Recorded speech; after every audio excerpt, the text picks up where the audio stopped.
Oi, pessoal. Vamos dar continuidade agora à aula de arquitetura focada no processador, certo?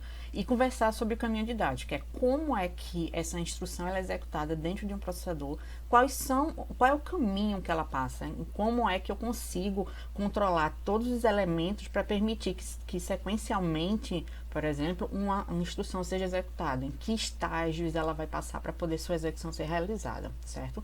Para essa aula e todas as outras que a gente está trabalhando, eu vou utilizar como exemplo o MIPS. Então, alguns elementos do caminho didático que eu vou apresentar aqui são do MIPS, certo? Primeiro, cada instrução ela vai precisar de um ciclo de execução, certo? Que são os estágios que ela vai passar para ser executada completamente. Isso varia de processador para processador, de arquitetura para arquitetura, certo? Para o MIPS especificamente, eu trabalho com 5 estágios de execução.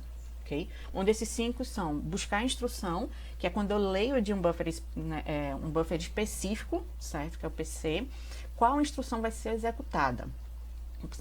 Depois eu pego essa instrução e vou decodificar. Separar aquele opcode, saber que tipo de instrução vai ser executada, se por exemplo é uma instrução lógica aritmética ou se é uma instrução de desvio, certo? Ou de acesso à memória. E pegar os meus operandos. Se for, por exemplo, uma instrução lógica aritmética, esses operandos já vão estar dentro dos registradores. Então, ele já vai setar os registradores para realizar a leitura dos dados que vão estar lá. Depois disso, eu vou carregar esses operandos, certo? Se eles estiverem na memória, ou seja, na execução de um ALU, quando eu já vou estar com os dados dentro dos meus registradores, ele não carrega da memória esses operandos. Ele já vai para a parte de execução, que é efetuar a operação em si, dentro da unidade de lógica aritmética. Certo? Depois que essa execução ela é realizada, eu armazeno o resultado dentro de um registrador ou mando para a memória, tá? Armazeno esse resultado na memória. Isso vai depender também do tipo de instrução.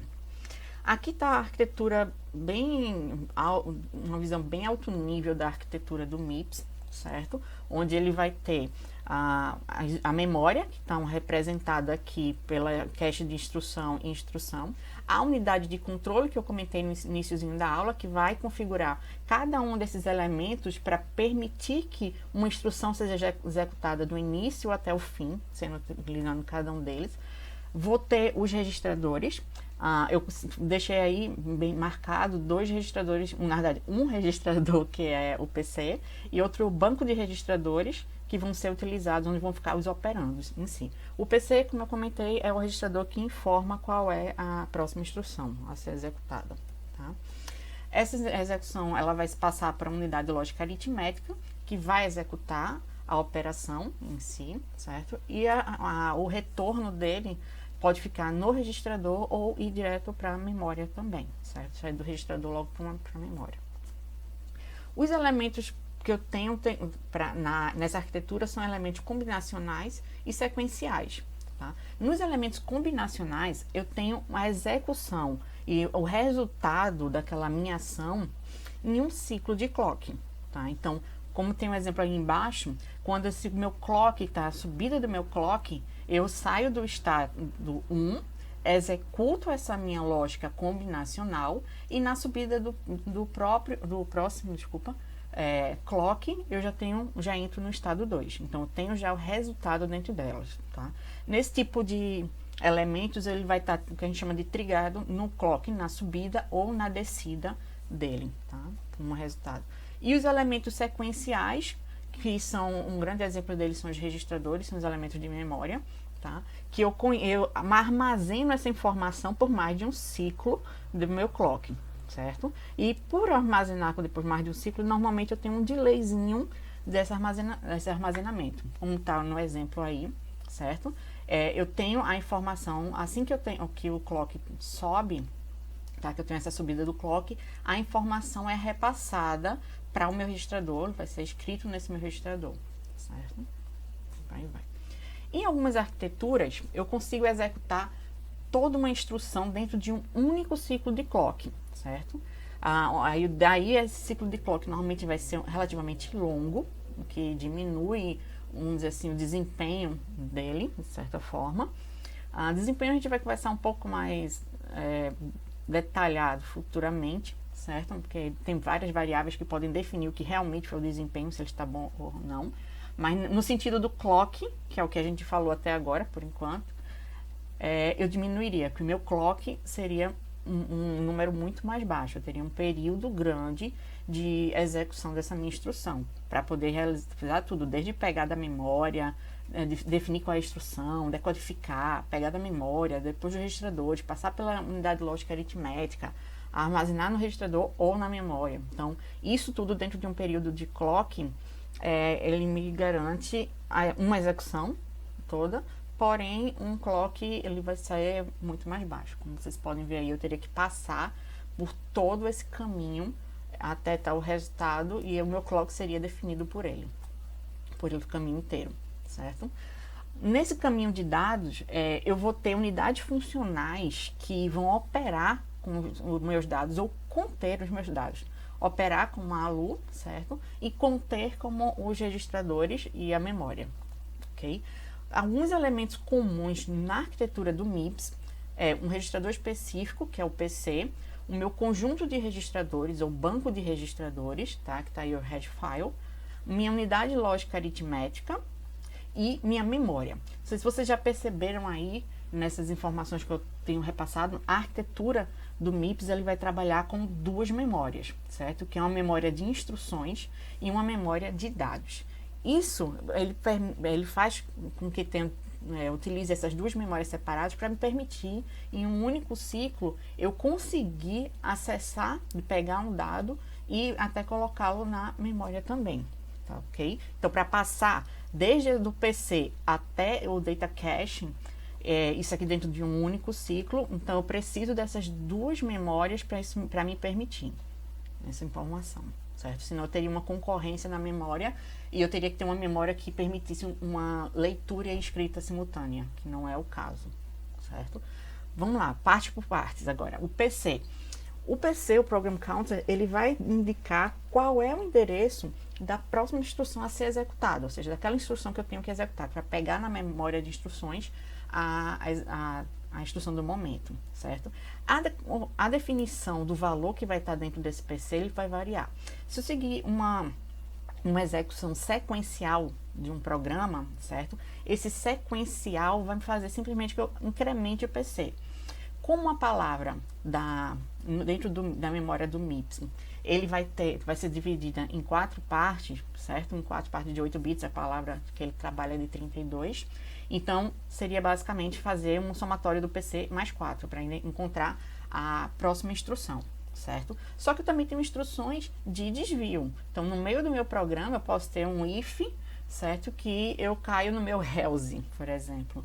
Então, eu teria essa informação de desvio, onde eu pego o dado que vai estar sendo passado lá, que seria do quanto de endereço eu chego, quantas instruções eu pulo até chegar no meu else, certo? Que sejam as instruções de desvio, onde eu pego o PC que eu tenho original e somo a quantidade de casas de memória, de linhas de memória que eu preciso pular. E as instruções de jump, que é simplesmente fazer um pulo para um endereço específico. Por exemplo, eu estou chamando uma função dentro do meu programa, e essa função ela vai ter um endereço específico na memória, tá? Ela vai estar armazenada nesse endereço específico. Então, repasso esse endereço e eu vou direto para a informação que vai estar lá, certo? Do jump. E a instrução do JR, que seria onde eu trabalho com uma execução específica para o sistema operacional, para trabalhar com interrupções e com exceções. O banco de registradores do MIPS vai ser onde eu vou armazenar os meus dados, que vão ser trabalhados, os operandos vão estar lá. E ele armazena também dados, né, dos circuitos com relação ao sinal de clock, para de um clock para o outro não perder a informação que está dentro desse meu registrador. Até porque eu posso utilizar um operando, que está no registrador, por exemplo, S1 do MIPS, numa operação, foi atualizado e eu quero que essa atualização seja realizada dentro de um ciclo de clock para que no próximo eu pegue o valor atualizado, certo? Aqui estão alguns sinais de controle, a maioria dos sinais de controle utilizados pelo MIPS para execução de uma instrução, certo? Vocês vão ver aí, que eu vou comentar, mas é basicamente sinais de controle para dizer se eu estou lendo ou escrevendo do banco de registradores, sinais de controle para dizer se eu vou ler ou escrever da memória, sinais de controle para definir qual é a operação da unidade de lógica e aritmética, se ela vai ser utilizada ou não, certo? E também sinais de controle para a definição do meu PC, ok? A gente vai ver algumas desses sinais, como é que eles vão modificar de instrução para instrução nos próximos slides. Aqui, agrupando esses sinais de controle, para quando eu trabalho com registradores, eu tenho aí a possibilidade de escrita no registrador, que é o primeiro, write, tá?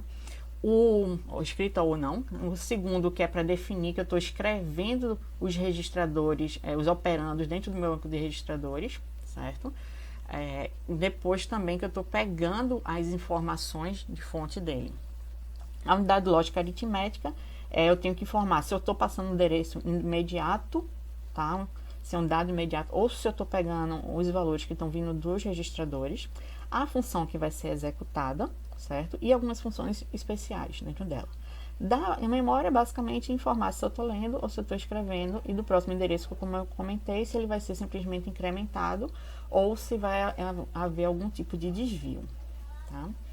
Instruções do tipo R, ou seja, aquelas instruções que eu trabalho com operações lógicas e aritméticas.